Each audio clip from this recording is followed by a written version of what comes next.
In this video, I'm going to discuss how to sign Giclee prints. Now, to be specific, Giclee prints are the type of art prints that you make using your computer and your printer. Now, there's a lot of different types of printers, and so I'm not going to get into that in this video. If you're interested in printers and the paper that I suggest to use to make art prints, the link is in the description. I've made videos on those previously. I'm not going to cover all the different types of fine art prints. What I mean by this are like woodcuts, mezzotints, lithographs, things like that, things that are hand-pulled prints, because those are completely different than Giclees, and even though some of the rules can cross over, there are really specific rules in the printmaking community and traditions for signing and for doing editions, and so that would be a separate video. These are two examples of Giclee prints that I made. Now, they're shiny because they're in polypropylene protective bags, so you'll have to just kind of ignore the way my lights shine on them. With these two different types of prints, this one is a reproduction and this one is an original. So what it means to be a reproduction is this is literally a photograph of my original painting that I made, and I printed it out. And you can see I already have a signature on there because I signed the original painting. And so that's all you need to do really if you want to make a reproduction. You don't necessarily have to sign every single reproduction. I think it's best to sign underneath the print. And the reason why is that you already have a signature on the print because of the signature was on your painting. And so then if you sign under it, it's a little bit better, looks a little bit better. If you sign on it somewhere else, it just, I don't know, I personally don't like the way that looks. Although I have seen other artists have the signature that's already on there and then like maybe in the opposite corner up here, hand sign it. And I've had customers request that when I've been at shows and they've asked me to sign prints that already had the signature on them, but then, didn't have enough border around there to make a signature below. This one is an original. You can see I signed it right on there. Now, what makes this an original versus the reproduction is that this is a digital artwork that I created, and it's an original because the only way that you can get a print of it is to make a Giclee print. And when it comes to original Giclee prints, you'll often see originals as digital art or photography. If you're signing an original, I think the best thing to do is just to sign right on the image. It's important to remember that if you have a Giclee print, whether it's an original or a reproduction, it can also be open edition or limited edition. And which type it is guides you on how you want to sign them. So it's important to kind of get into that too in this video. It's kind of a lot of information I'm throwing in here, but an open edition print is you are going to make as many prints, as many copies of that print as you want. You can just make thousands of them. Whereas a limited edition, you might say, I'm only going to make 50 or I'm only going to make 250, something like that. Now, there's some gray area in this, and I want to give one example of an artist, Laura Zombie. And if you've got on her website, you see that she releases first edition prints, and then she also has open edition prints. And this is where doing editions is at the discretion of the artist. Usually what you do if you're going to do something like that is you change the paper, maybe have a specific size on the first edition versus the open edition. So that way it's a little bit better and a little bit different, but really it's about the same. I mean, it's the same image and she's reproducing it as many times as she wants. So that's why I say it's a gray area. And so all of these are considerations as an artist, and really it's up to you what you do on your editions. The main thing is to be very upfront with your customers. There's one thing that I want to come back to in this piece, just so that you can see before I show you the next one.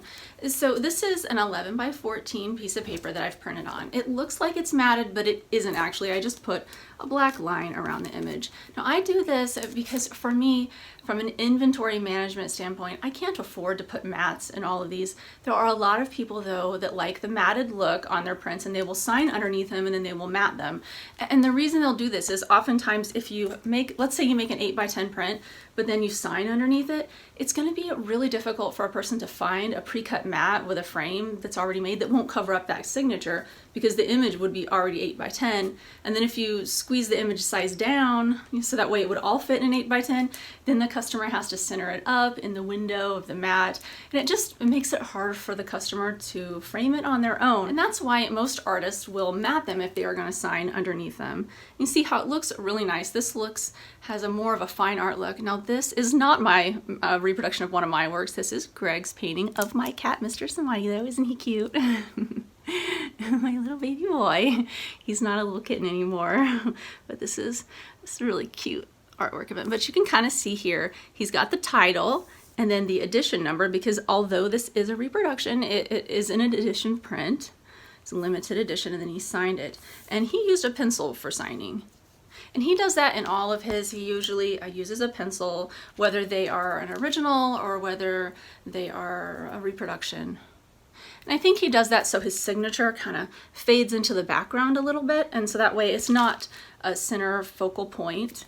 For me, I signed mine and made it really bold under there because I kind of want my signature to stand out, and I think people who are purchasing my work and specifically ask for it to be signed, which is they don't automatically come like this, they have to ask for this. When they want that, they want the signature to be visible and, you know, very bold. So that's why I chose to sign with a pen. I think that it's just really up to your preference as an artist what you do. Now I want to show you a couple more of Greg's prints.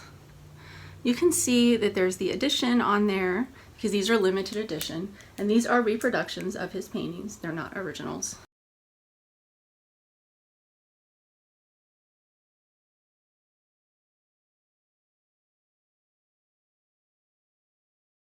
So it's just kind of examples, but if you're going to sign underneath, the big takeaway here, and just kind of to reiterate this, is that if you're going to sign underneath, you got to make it easy for the person to frame. Now this is a print, sorry, it's kind of rolled up, but you're going to be able to see it. And it's glossy because it's printed on glossy photo paper. But this is a Randall Roberts Morgan Mandala reproduction, and they hand signed it under there for me. But notice how there's no room along the edge to frame it. This paper is a 16 by 20 size. So theoretically, if they were selling this without the signature, it'd be very easy for a customer to just pop it into a 16 by 20 frame and then display it. But once they sign it like that, you have to have a custom frame, or at least you have to get one of the frames that has a lot of plexiglass in it to where it doesn't have a mat, but the plexiglass is a mat, so it kind of shows clear through there. I personally don't like those frames. I think they look cheap. And so if there's anything that I can tell you, any suggestions, is make your prints a standard size that are very easy for a customer to frame, and don't sign them right on the edge like that. If you're going to sign underneath the image, then either mat it like this or leave room around the image like I did, like this. So that way they can frame it, because you can pop this right into an 11 by 14 frame.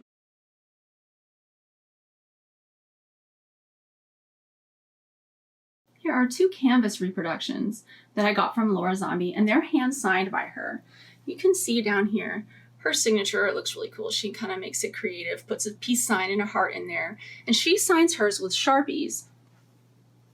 I don't know how archival Sharpies are, but they do look nice and stand out well. This is a reproduction, and I signed it underneath. I think I signed this one with a Pilot ballpoint pen. Honestly, I don't know, but it'd be better to get something that's archival. I don't know whether this is archival or not. And archival means that it won't fade over time. So 100 years from now, that signature would be just as bright and bold as it is now. This is called a Zig Millennium. You can also sign with graphite. Here's one of the drawing pencils that I have.